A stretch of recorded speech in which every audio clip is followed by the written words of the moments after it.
Welcome to the Winning in Business podcast. I'm your host, Kelli Risse, and I love talking to business professionals, leaders, and entrepreneurs who are winning in business. Are you ready to reach your next level of success? If so, join us on the Winning in Business podcast as I interview entrepreneurs, business professionals, and leaders who share how they've risen to success. Before we begin, go ahead, hit subscribe and the notification button so you'll be notified each time a new episode is released. Plug in and settle in. You're about to be inspired to rise up to your next level of success. Hi, everybody, and welcome to the Winning in Business podcast. This is Kelli Risse, your hostess, and I'm so excited today to be interviewing Christie Derbin, who is the president of the Gateway Market MS Society. Christie lives in Ballwin with her husband and two teenagers, and she volunteers at Faith Through Fire, which we'll learn a little bit more about during our conversation. And she has been in the health-related nonprofit space for the past 14 years. And I'm so excited to hear what Christie just has to share with us from all of her knowledge and wisdom of being really in the nonprofit space. And wait until you hear her transition and what she started doing to where she is now. It's going to be fascinating and a great conversation. So Christie, welcome. Thank you, Kelli. And just go ahead and share your story, because where you started, when you shared with me of even what you did in college and what you started out in business doing and what led you to where you are now, like there's a little shift in that. So just share your story with us. Sure. Yeah. I'm like a lot of people. You go to school for one thing and then you end up doing something else. But I'm a St. Louis area native. I'm a SLU graduate. And when I got out of school, I immediately went into like the general aviation field. My dad had a small airplane when I was growing up, which makes us sound like a wealthy family. But back then, like a family could have a small airplane. It was kind of doable. Now, I think when somebody says that, they probably are very wealthy. That's kind of how I grew up. So I went into the general aviation industry, and that was my first career. And I worked in a sales and marketing capacity in that business. And I had my kids, I'll say a little later in life. I was, 30 when I got married, and our kids came at 33, 35. And right after the second, I took some time off work. It was just a lot going on. There were some health challenges with the kids. And I took time off. And then I was ready to get back into the workforce about a year later. And I really was like, you know what, I could do whatever I want. This is a time to reset.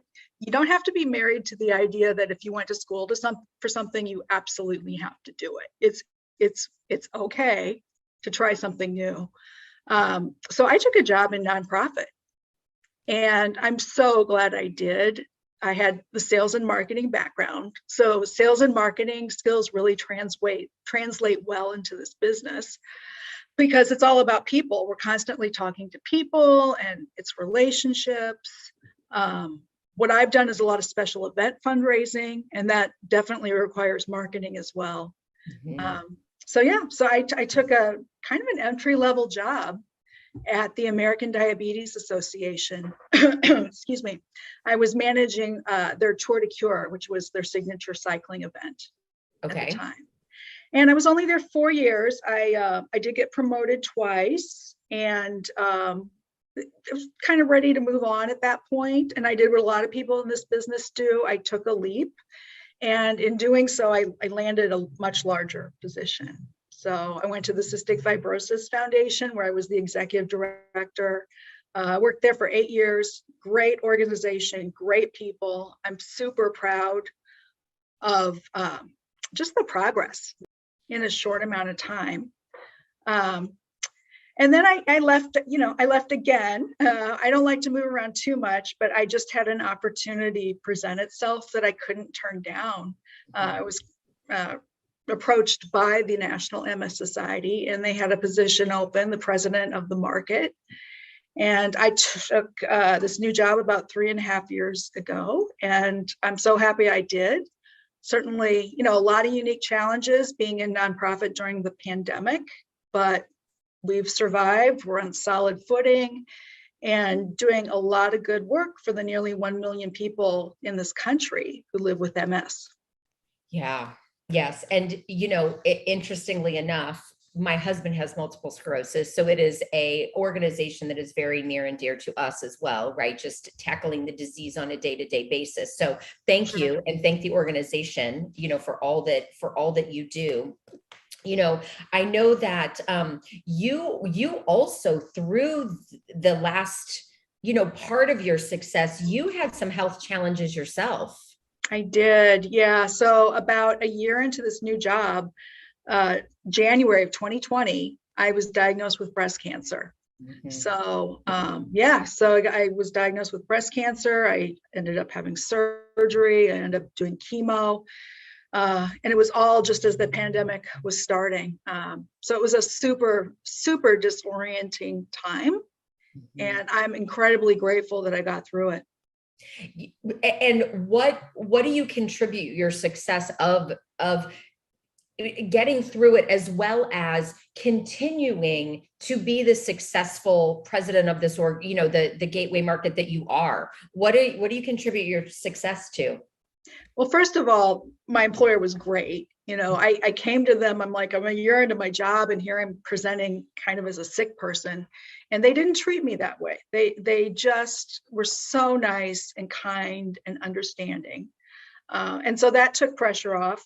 And then just in my personal life, my husband was helpful. Like, he did all the grocery shopping because that was, right when the pandemic was hitting, and I was going through chemo, so it was kind of scary to go out.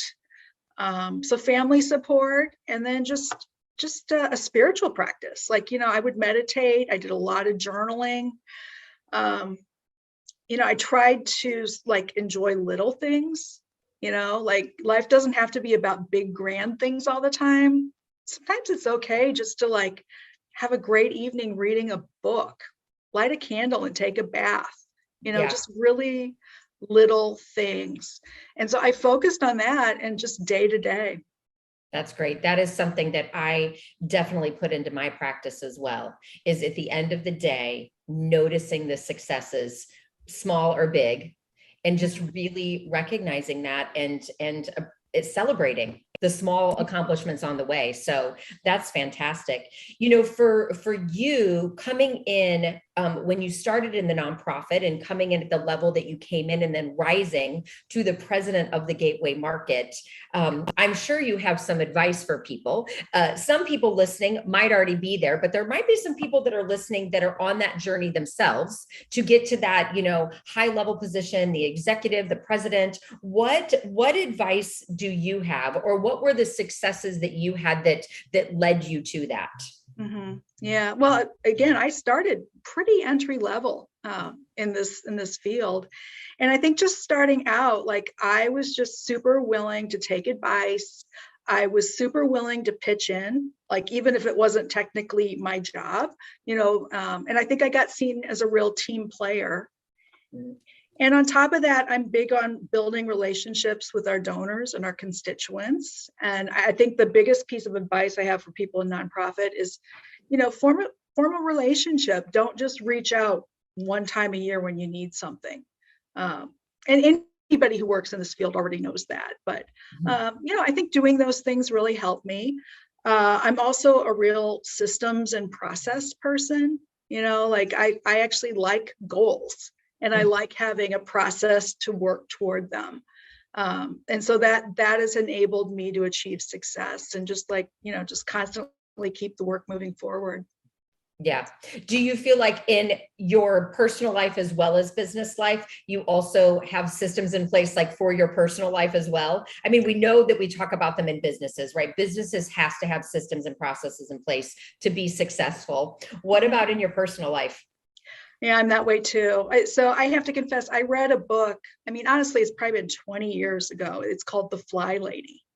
And yes, I know The Fly Lady. Okay, all right. So it talks about how any house can be broken into 5 zones. Mm-hmm. And spend 15, 20 minutes a day in each zone. And then Saturday for me is clean the car, Sunday's yard work. If I do it, I'm not religious about it, but that's the system. And for me, I kind of moved that onto work as well. So like, I'll just give you an example. On Mondays, I think about setting meetings. On Wednesdays, I think about the board and what can I do to further the work of the board, our board of directors. Yeah.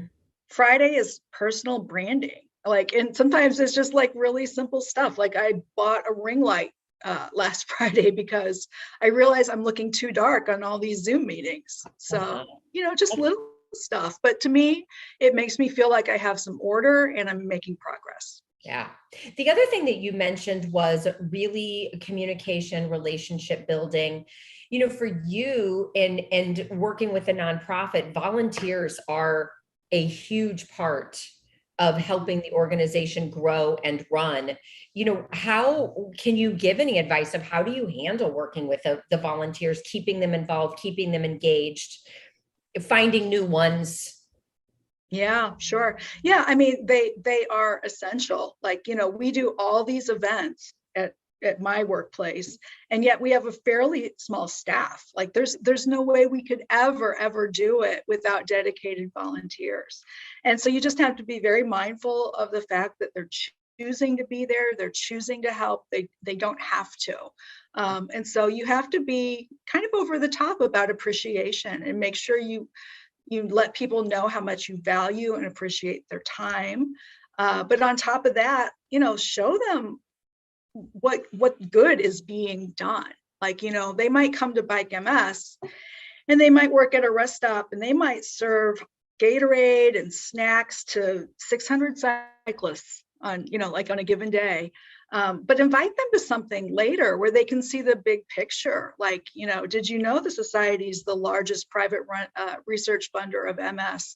And, we used to only have X number of medications and now there are over 20, and then I'm a big believer in forming a community. I've worked at recruiting board members and building a board of directors for a good part of my career now.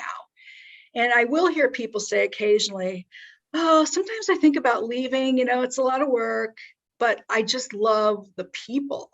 Mm-hmm. And so I've always tried to encourage volunteers to really get to know each other and to bond and to create social opportunities for them to really get to know each other. And I think that's been very helpful as well. Yeah, I know as someone who I also value relationships and it is so important, and that connection piece makes a huge difference. Mm-hmm. So what are some accomplishments in your life that you have been these are the ones that you're so proud of? Because I'm sure there are many. What are the top two that stand out for you? Well, I mean, I think I'll go back to my job at Cystic Fibrosis. I did help the chapter achieved some pretty remarkable financial success. When I started there, they were around 750,000. And we popped it up to over 2.5 million for numerous years, several years in a row. Wow. And, I'm just one part of that. I'm not saying I did it, but I did lead the market. So I'm very proud of achieving that success. And that's awesome because that then is what's going into the research and help. That's mm-hmm. huge. So yeah, awesome. Good. Yeah. Any other ones? Public speaking. I think when I first started out, I was nervous. I'd read my notes a lot. I'd have confusion over, am I going to memorize or am I going to just read? What am I going to do? And I've just gotten better. And I've gotten better because I've just done it. And I've also given myself permission to, just be okay. You don't have to be the best in the world, but can you get your message across? Are you believable? Are you being authentic? And I remember once I was giving a presentation and I lost my train of thought. And I just had to say to the audience, I am so sorry. I've just lost my train of thought. Give me a second. And I took a second to collect. And then I picked it back up. And you know what? It was fine. Nobody cared. And the whole audience probably was like, whew, I'm not the only one that, has ever done this before or whatever, because right. We know that public speaking, right, is one of the number one fears of people mm-hmm. is public speaking. People are terrified of it. So, kudos for you for building the confidence and continuing to increase your skills, right? That's just what it's about. The more we do it, the more comfortable we get. So yeah, that's great. Absolutely. Yeah. Thank you. Yeah. I still think about going to Toastmasters on occasion. Maybe that'd be a good way to bring it up to another level. So that's kind of like a planned of mine, but I haven't gotten there yet. Yeah. Okay. And it is, I will take 1 second to say Toastmasters is a great place for anyone trying to up their game in speaking, because it's such a safe place to practice. And I am a member of it as well, just because I am a keynote speaker, a public speaker. So I go and work on my skills there, where I can get some good feedback before I take it into the world. I didn't know that about you, Kelly. Well, that explains a lot, because you're very comfortable in front of Oh, thank you. Thank you. Yeah. So if someone that you know, like for me, if someone I know, I mean, I do know someone who has MS, but if I know people that have MS, if people that are listening know someone, if they want to volunteer, how do they even engage in that and get connected with the National MS Society, especially, and we should probably we can talk about all areas, but you specifically are with the gateway market. And what does that mean for anyone? Sure. Yeah. So we're one national MS society. I mean, we cover the whole country. I just happen to work for the gateway market, which covers Eastern Missouri and Southern Illinois. But for anybody, say they're diagnosed with MS, living with MS, please do connect with us, because we truly believe people's lives are better when they plug in. And there's so many resources that we have for people. The best thing I think to do is just to initially go to the website. Like if you're newly diagnosed, check out our New to MS program. If you've been living with MS for quite some time and you have some challenges that you want help with, or you want to talk to somebody about it, we just have this wonderful program called Navigator program. Okay. We get 50,000 calls a year from people living with MS and their family members, and they talk to a navigator, which is a highly skilled, compassionate person who can listen to the challenge and offer some guidance. And that is so needed. Sometimes we do financial support. Sometimes people need real help. Like, sometimes we'll provide ramps or widen doorways in houses. There are all kinds of things that our navigators help people with on a daily basis. But there's more than that. For the gateway market, we have a really great community. We have a community of people who volunteer. Like maybe they serve on a planning committee, maybe they're on our board, or maybe they just want to come out to an event every now and then. Maybe they want to come to Walk MS and hand out T-shirts. We have those people for sure. And I'd love it if anybody is thinking about getting involved. They could reach out to me. They could go to our website. Our gateway market is on the site, and they can look me up. They can look up my email, my phone number, and reach out. That's great. And I will also attach those websites in the show notes as well. And I know, something that I love, just going back to the MS Society, is that they have a walk, and then we know that Bike MS is huge, right? And kudos to all the people that do Bike MS. I'm always just, I don't know, awestruck at how easy some of them make it look, you know what I mean? So, and that is just not a gift to me, but anyway, so I think that's awesome that you just have different things, right? If my family is just something that walks, we can go and participate in that way. And then those bike enthusiasts have a whole nother level that they can go to help. And I know the money that is raised from that is a great asset to the society. Yeah, I mean, we actually have one of the larger Bike MS events in the country. It raises hopefully $1.4 million this year. From the gateway market specifically? Just from the gateway market, just for that one event. But I'm especially proud of the fact that the money that we raise really comes back to this community in a big way. And that's because we happen to have really excellent research institutions in town. Washington University, St. Louis University. We're really remarkable when you look at cities across the country, because we do have really good, strong institutions for that. Yeah. Yes, we are very lucky for sure. So, the podcast is called Winning in Business. Are there any other tips that you want to give the listeners today about what you feel like is winning in business, or just a tip you have? I think we're still in strange times. I think it's stay focused and stay positive. And when you are feeling down, reach out and talk to somebody. Yeah. I think women in particular, like we need